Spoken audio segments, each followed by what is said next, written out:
In the aftermath of the shootings on the weekend in Tucson, Arizona, people are looking to try to understand why Americans would bring guns to a public town hall meeting, why someone would walk into a busy mall and open fire during a political event. Sunil Ram is an international security expert and analyst, and he joins us now. Sunil Ram, you think this is more than just a deranged person going off?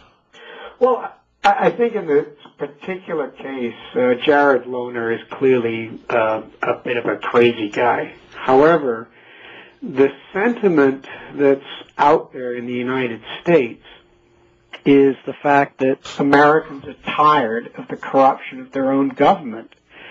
And I would be inclined to say that Americans are starting to react as a whole, which is a reflection of the Tea Party movement. What do you mean by that?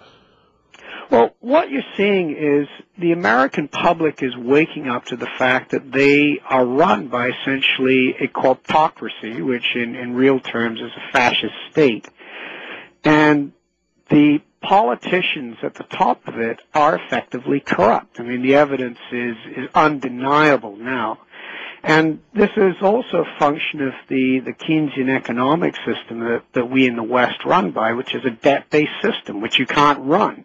You will go bankrupt. And I mean, you know, the U.S. national debt officially sits at $14 trillion. But if you start including the future debt of social programs, you're in the, you know, $25 trillion range already. I mean, the number is, you know, a trillion is 1,000 billion.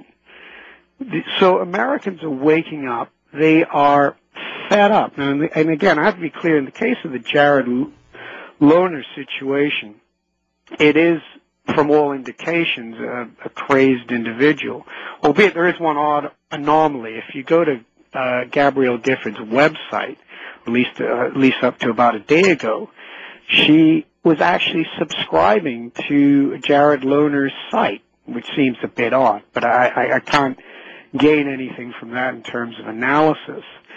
But overall, you're going to see a lot more angry people, as we saw with, for example, the reaction of the public to the bankers and the executives of the big car companies. You're going to see a lot more violence. And Americans have guns, and they will use them. Especially in Arizona. Well, certainly. And, you know, to some extent, I think politicians, especially American politicians, but I'm going to throw Canadian ones in there because the history of corruption amongst Canadian politicians is as bad as the United States. You know, when you take public office, you answer to the people. You don't walk around like you're a god. And you tend to find that most politicians who rise up to more senior positions have an attitude that they're doing the public a favor, and they forget that they exist on the public dollar. It's my taxes and your taxes that pay their wages. It's not the other way around. And Americans understand their Constitution, at least most do, and they are now starting to react because they understand that their Constitution has been usurped by a corrupt Congress and a corrupt Senate. But how will they react if the leaders in America try to pay down that debt, try to eradicate the deficit? I mean, that would be, Americans also hate taxes. Well, this may be so, but when you look at $1 trillion defense budget, and, you know, we've just had the resignation of the auditor for the operations in Afghanistan because he can't account for, he's claiming that billions of dollars were being spent, but we can't actually account for them. You're looking at the day before 9/11, Donald Rumsfeld has a press conference where he states that was it 2.1 trillion or 2 trillion? I can't quite remember the number of that's 2.1 trillion, not billion, of Department of Defense money they couldn't account for. I mean, you're dealing with a government where corruption is endemic to the system.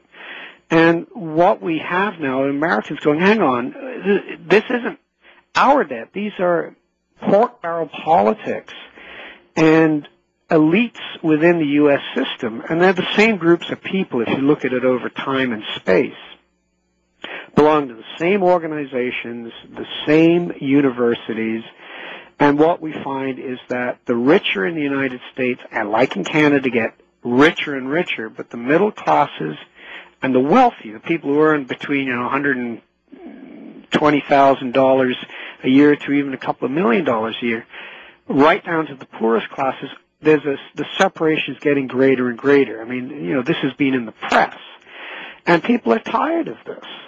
And you can see this right across Europe as well. I mean, people are rioting en masse now. And is that what the Tea Party is really all about? The Tea Party actually was started by Ron Paul, and Ron Paul is probably the only honest politician in the United States, Senator Ron Paul in Texas. And he's a libertarian, so he falls within the conservative camp. However, the Tea Party itself has been usurped by the neoconservative movement, who are probably just as corrupt as the Democrats. I mean, there's really no difference between a Democrat and a Republican. I think people are very confused by this left-right paradigm. American politics always sits on the right. It's just whether it's big C conservative or little c conservative. But when you look at, again, corruption within the democratic system, it's just as bad. So what has to happen to change it? I think a second American Revolution is coming. All trends indicate this, and I'm not the only analyst at a global level that's saying that. It is very clear that the United States is going to collapse. There is no way the U.S. can ever pay back its debt other than by hyperinflating its currency, which is exactly what they're doing, which will create a collapse of the U.S. economy, and what will happen is the United States will very rapidly, within a matter of years, once we hit the hyperinflation scenario, will lose probably 20 to 30% of its standard of living. And for the United States, that essentially makes it a third world country. And what does that mean for Canada? We will probably follow suit with about the same kind of percentage, regardless of the rather foolish gibberish that we hear from the so-called Keynesian economists and the bankers. If people take the time to track the statements of our so-called economic experts, you'll see that they have been wrong consistently for 2 decades. Why do we listen to these people? It's kind of stunning from an analytical point of view. How long will it take for this to unravel? Predictions now sit between 6 months, starting the 2011. So by the summer, we will start seeing major collapses, and rising food prices is always a major indicator, and these are long-term statistics, of systemic collapse. And it could extend out to the end of 2012. It's in that time frame. We have a 2-year window from all indications. And what is it going to look like in Canada? We are somewhat insulated simply because China has a vested interest in making sure that we don't get too down. But, let's be honest. Who's our biggest trading partner? The United States. And frankly, our banks are just as exposed as American banks are because they're all covered in derivatives. And the global derivatives market sits at $1.4 quadrillion, and a quadrillion is 1,000 trillion. So the whole system is a giant Ponzi scheme. And that's a Bloomberg figure I'm giving you, by the way. It's not a pretty picture you're painting. Well, it isn't. And, I think it's time that people start realizing that the jig is up. And we have got to stop listening to these stupid politicians and these repeaters on the business channels who are clueless. Sunil Ram, international security expert. You're with Bill Good on the Chorus Radio Network, CKNW News Talk 980. We break for the news to the top of the hour.